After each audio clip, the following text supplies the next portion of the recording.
الله الرحمن الرحيم. الحمد لله الذي أمرنا بطاعته ونهانا عن معصيته، والصلاة والسلام على حبيبنا محمد وعلى آله وأصحابه أجمعين. السلام ورحمة وبركاته پروردگار لەگەشت لایەک بێت. مانگی شعبان مانگێکەوە ئێمە لە خزمەتیاین، مانگێکە پێش هاتنی مانگی ڕەمەزانە. پێغەمبەرگیان عەلەیهی الصەلاة وەسەلام فەرمێ ذاکە شهر يغفل الناس عنه. ئەمە مانگێکە کە خەڵک غافڵە لێی.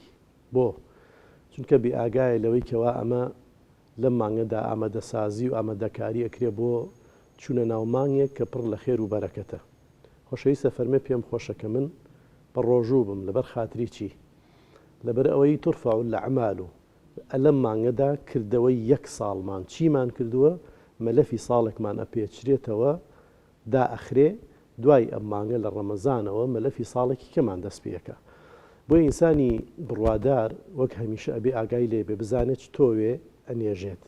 ئەلەم مانگەدا بێ ئاوێکی باشی با بۆی کەوا لە مانگی ڕەمەزانە بەرهەمەکەی بچنێتەوە. کار زۆرە بۆ ئەوەی کەوا ئینسانی ئیماندار لە ڕێچکەی ئەوانەی کە غافڵن دەرباز بێت و ڕزگاری بێ و نەچێتە سەر ڕێگا و ڕێبازی ئەوانەی کەوا بێ ئاگان لەم مانگە هەمیشە خۆی ئامادە بکات و ئامادەسازی بکە بۆی کە لە مانگی ڕەمەزانە هەست بە مانوبوون نەکە، هەست بە بێزاری و بێتاقەتی نەکە و تاقەکانی هەر هەمووی بە یەک جار نەکوژێتەوە. بۆی لە مانگی شەعبانە ئێمە گرنگە چەند خاڵێ جێبەجێ بکەین.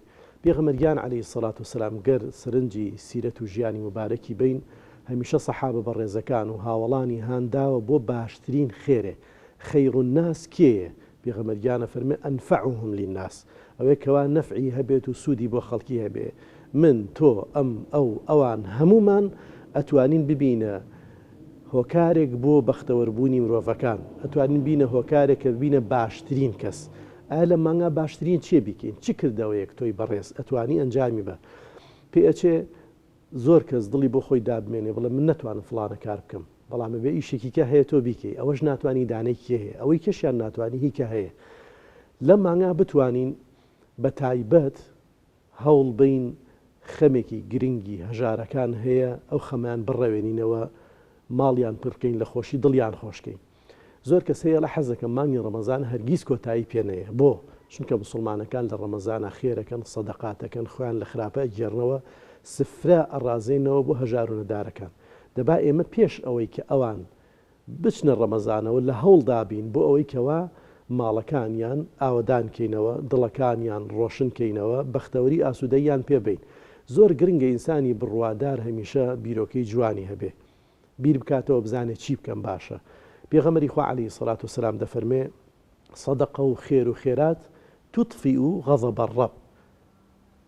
زۆر گرنگە ئێمە پێش ڕەمەزان تووڕەیی خوا لەسەر خۆمان لابین. بەچی؟ ببەخشین. پێغەمبەری خوا فەرمێ عەلەیهی الصەلاة وەسەلام هەروەها بەخشینیش چیەکە؟ توطفئ حەڕ القوبوور. ئەو گەرماوتینەی ناوگۆڕەکە هەر هەمووی فێن کەکاتەوە. لەگەڵ ئەوە لە ڕۆژی دواییە ئەو کەسانێکەوە ئەوتان لە ژێر سایە و سێبەری عەرشاکەیە وەڕەجوڵ تەصەدەقە بیەمینه، بەم دەستی ڕاستە ئەبەخشێ، دەستی چەپی پێی نازانێ. تاموچێش هەموو عیبادەتێت تاموچێژێکی تایبەتی خۆی هەیە. بە تایبەت بەخشین، دڵنیابن کاتێککە تۆ ئەبەخشی لە دڵەوە هەژارێ دوعایە بۆ تۆکە لە کات و ساتێکی زۆر گرنگە پێ، یعنی هەل لە خۆت وەڵی خوایە ئەم دەواازەی خێر و خۆشیە چییە بۆ من کراوەتەوە کاتێککە تۆ دڵی کەسێکت خۆش کردووە. دڵی مسلمانی خۆشکە لە دنیا، باخوا لە دنیا و قیامەت تا دڵت خۆشکە. سفرەیە بڕازێنەوە بۆ ماڵێ با سفرەی قیامەت و جوان بێ. لێرا زۆر گرنگە بتوانین فرمێسکەکان چی بکەین؟ فرمێسکەکان بسڕینەوە، زەردەخەنیان بۆ بگیرن. لەمڕۆدا زوڵم و ستەم زۆرەکرێ، مافەکان قۆرخەکرێ، کەمینەیەکی سەردەستمان هەیە، زۆرینەیەک بوونەتە ژێردەستیان. ئەبێ ئێمە هۆکار بین بۆی کەوا دڵیان ئاوادان کەینەوە لە ڕەمەزانە لە خەمی قوتا نەبن. لە ڕەمەزانە خۆیان تەرخانکەن گەرچی هەژارم، بەڵام عیبادەت و بەندایەتیەکەم تۆی بەڕێز توانیوتە دڵی خۆش بکەی. هەژارێ نەدارێ هەل ئێسەوە هەڵ بە عیلاجێ بۆ نەخۆشی بکڕە، هەل ئێسەوە هەڵ بە بتوانە تۆی بەڕێز بڵێ ئەم مانگە عیادەکەت عایدی من بێ، ئەم مانگە من قوتی مانگەکەت بۆ تەرتیبەکەم بۆ مانگی ڕەمەزان، لەم مانگا کردەوەکان بەرزە بێتەوە. با پێغەمبەری خوا عەلەیهی الصەلاة وەسەلام مژدەیەکی زۆر خۆشەدا. دەفەرمێ هەر کەسێک کاتێک کە مرد کۆتا کردەوەی چاکە بێ دەخەلە الجەنە. یەکێک لەوانە سەدەقە و خێر و خێراتە. ئەفەرمی ئەگەر کەسێ سەدەقەیەکی بەخشی کۆتاکردەوەی ئەو سەدەقە بوو دەخەلە الجەنە چێتە باشتەوە. چەند خۆشە کاتێک تۆ مەلەفی کردەوەکانت ئەواهی ساڵ دائەخرێ ئەو کاتە ئەبینین و سراوە ئەم کەسەیە ئامادەیە بۆی بچێتە ژێر چی ساوی سێبەری عەرش. سبعة يظلهم الله في ظله يوم لا ظل إلا ظله. حەوت تاقم نەبێ کەس بۆی نەبچێتەوە ژێر سایە و سێبەرەوە. تۆ یەکێکی بیلەوانە نووسرا بێ ئەم فڵانی کوڕی فلان مەلەفەکەی دائەخین ئامادەیە بۆی بچێتە ژێر سێبەری عەرشۆ. تۆ ببیتە کەسێکەوە گۆڕەکەت فێن کە تۆ ببیتە کەسێک گۆڕەکەت نوری تایە ببیتە کەسێکەوە نەڵی لولا أخرتني إلى أجل قريب فأصدق وأكن من الصالحين. خۆ سەدەقە و خێرت کردووە ئەوانەی کە لە دنیا هەیەە کە نابەخشن کاتێک کە ئەمرن ڕائەچڵەکێن لە خەوی غەفڵەت بەخەبەر دێن لەن خوایە خۆزگای یەک تۆزیکە ئێمەت بگەڕێتەوە بۆ دنیا چاک سەدەقە و خێر و خێراتمان بکردا لەگەڵ چاکەکارانە بووینە.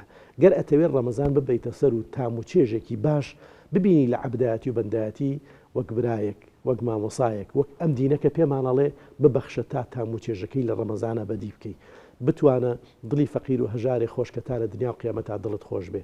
گرفتت زۆر دڵ هەمومان گرفتمان هەیە مشکیلەمان هەیە وەرە سەدەقە و خێر و چاکە بکە بە نیەتی ئەوەی دڵت خۆش بێ.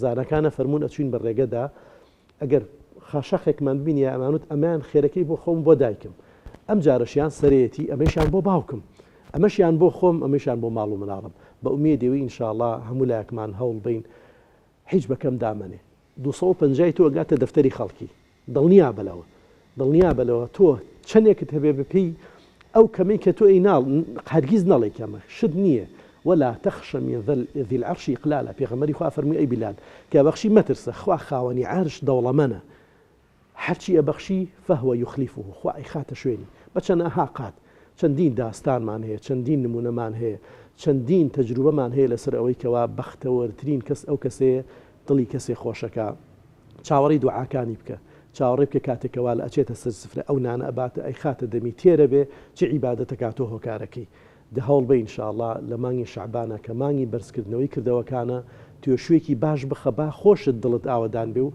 بە فەقیر و هەژارەکانیش لەسا خوایە ڕەحم بە ئێمەش و ئانش بکەیتەوە چاکەکەن ئێمەیەکی بین لەوانی کاتێکە مەلەفی کردەوەکانمان داخلی بە چاکە بێ ئینشاءڵڵا. أقول قولي هذا واستغفر الله لي ولكم والسلام عليكم ورحمة الله وبركاته.